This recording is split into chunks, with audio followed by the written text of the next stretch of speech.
US President Donald Trump has refrained from directly supporting Israel's plan for a full-scale invasion of Gaza. However, Hamas in the region, he said he could not stay. Remember October 7th, Israel must decide what to do, he said.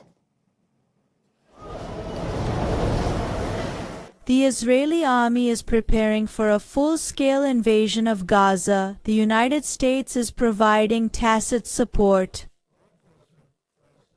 President Donald Trump spoke to the Axios news website. He refrained from directly supporting Israel's plans to attack and occupy Gaza. However, he argued that Hamas will not release Israeli hostages unless the current situation changes. Trump pointed out that Israel must decide what to do next and said that Hamas cannot stay in Gaza, and I have only one thing to say. Remember October 7th.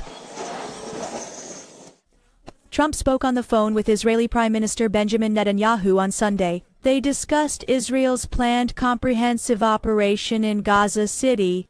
But has the possibility of a ceasefire been completely shelved? The Netanyahu administration is no longer interested in a partial ceasefire with a gradual release of hostages. Netanyahu wants a comprehensive deal that ends the war on his terms and ensures the release of all remaining hostages. Trump's special envoy to the Middle East, Steve Witkoff, discussed options with Qatari Prime Minister Al Thani in Spain over the weekend. A Hamas delegation also traveled to Cairo on Monday to discuss options for a deal with Egyptian intelligence officials. According to U.S. media, Turkey played an active and constructive role in helping Hamas maintain contact with mediators from Egypt and Qatar.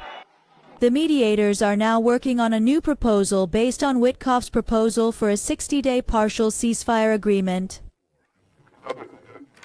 Israeli Security Cabinet. On Friday, after a 10-hour meeting, it approved both the full-scale occupation and 5 conditions it would demand in exchange for ending the war.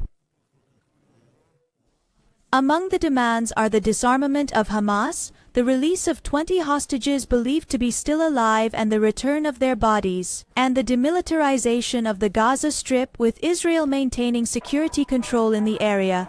It calls for the establishment of an alternative civilian administration that is not Hamas or the Palestinian Authority.